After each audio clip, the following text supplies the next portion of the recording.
Missy Darren Yost group, and welcome to Yost on the Coast. Yes, I am at a new location today because Darren and I are in our temporary housing now while we wait for our home to be finished in Riverton Point. We are definitely feeling the pain of all of you out there that are going through a move right now. It is a lot of work. So, anyway, today I wanted to talk to you about the new changes that are coming to buyer agency because of this National Association of Realtors settlement and the lawsuit. Now, there's a lot of misinformation out there that has been picked up by all the media outlets, and even some of the most trusted sites are reporting it just a little bit wrong. And I don't want anybody to have fear for what's happening. I want you to understand what's happening so that you're in the know and can navigate through your real estate transactions with the knowledge of what this actually means for you.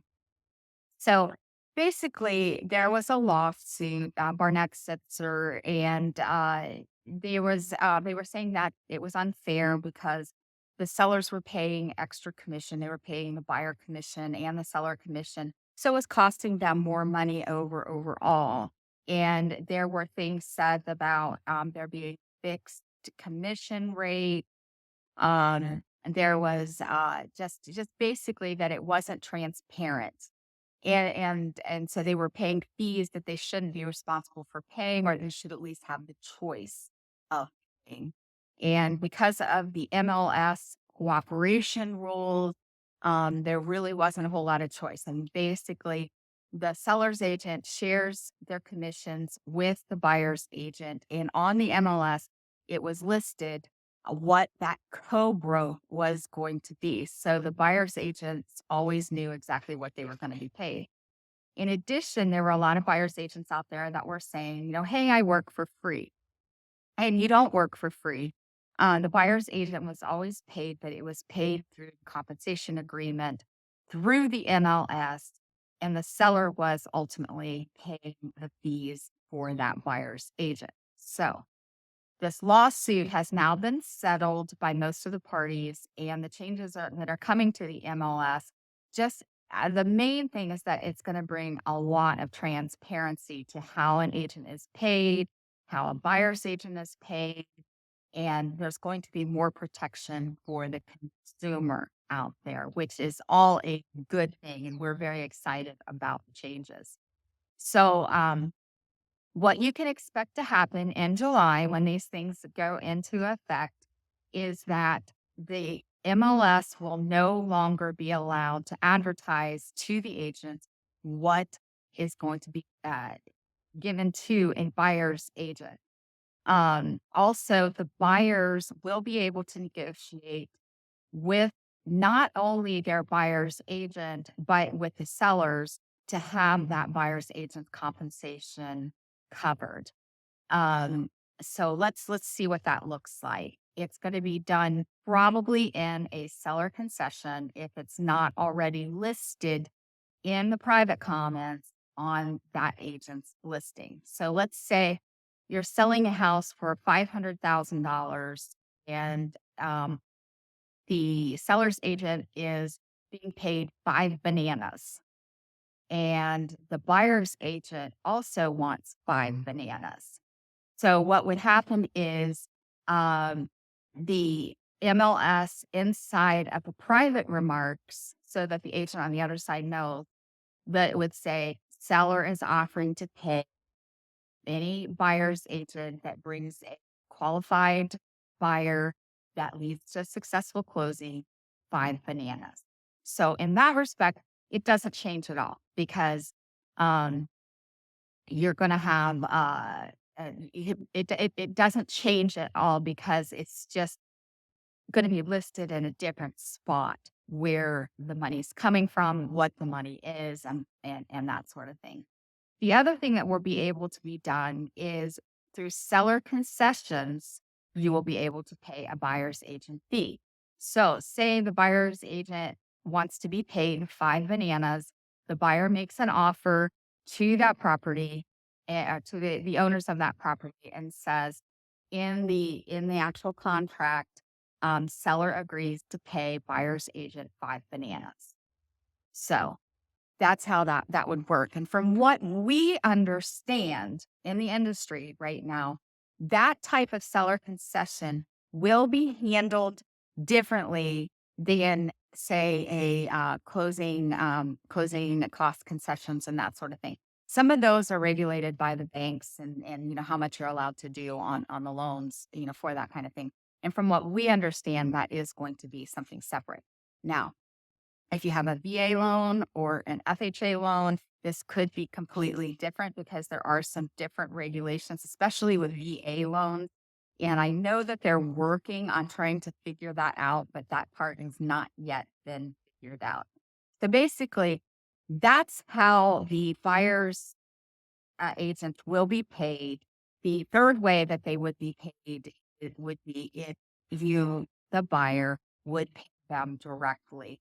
And right now, that's an option as well. And it's not an option that we see taken very often. You might have some situations where, say, a buyer's agent wants to be paid 5 bananas, and the seller only wants to pay 4 bananas. And so you have to come up with that extra banana. So, that's another scenario where you might be responsible for a small portion of that buyer's fee. But anyway, that's how that's going to work.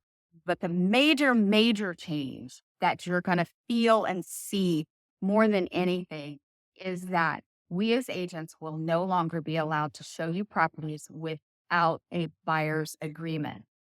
Now, what they're going to do is they're going to treat the buyers very similar to how they treat sellers. So, when you're going to sell a property, you're not allowed to list the property, you're not allowed to advertise the property, you're not allowed to, do anything with that property until you have a listing agreement with that seller. It's going to be basically the same thing for the buyer. So you're going to see the agent will have to show their value more. Because why are you going to hire someone that is just going to basically open up the door and then not really do anything after that? So you're going to want to interview your buyer's agents and understand what they provide, what they offer, what you're getting for their services. Because a buyer's agent is there to represent you from start to finish, explain the processes, help you go through all of it, so that you don't miss anything along the way.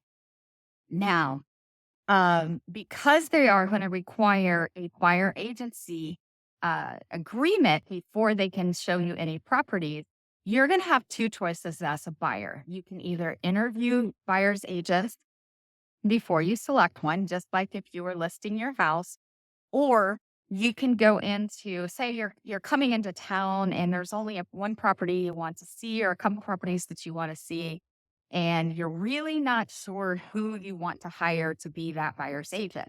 So in that scenario, what you could do is you could just do like a 1 day buyer agreement or an agreement that would last, maybe for a weekend or whatever, so that you have the opportunity to make sure that that is an agent that you want to work with. Now, if you've already interviewed agents and you know who you want to work with, nothing's going to change. You're just going to need to sign that buyer's agency agreement before you go to see properties. Now, in that agency agreement, it is going to state the compensation that is required for that agent. So say that agent is saying, I want to be paid 5 bananas if you buy a house that I show you. Well, then you go and you're negotiating and you come into a house that is not offering all 5 bananas for that particular house.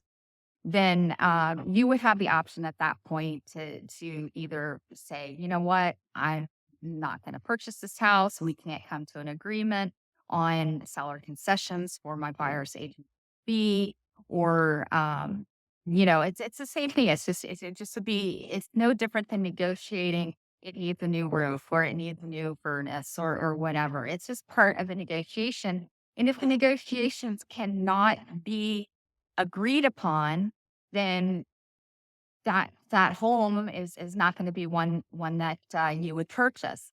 For the most part, I think sellers are going to be agreeable and understand that they're still going to need to pay a portion, if not all, of the buyer's fee as a part of the sale of their home.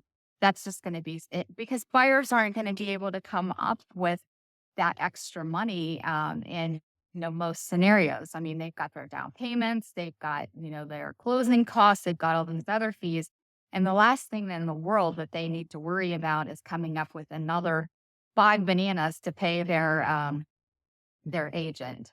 So that's going to be the biggest change that you see, is that you are going to have that before you go out and see properties. There will be other things that change along the way. In the end, this is going to be a really, really good thing for the agent, for the buyers, and for the sellers, because it's going to be a lot more transparent. There won't be any more thinking that fees are set or commissions are set, because remember this, all commissions are negotiable. They always have been, and that is not going to change. But in the industry, it was believed that there was a set commission. So that is not true. Buyer's agents are paid by buyers, whether it be through concessions with the seller or the seller providing extra amount for that buyer's fee. And seller agents are paid by the sellers. So I hope this clears this up a little bit. I know it's a lot. I just don't want there to be a lot of misinformation out there that confuses things even further. If you have any questions at all, please reach out to me, reach out to Darren. We are happy to answer your questions. Once again, I am Missy Yost with the Yost Group. And until next time, bye bye.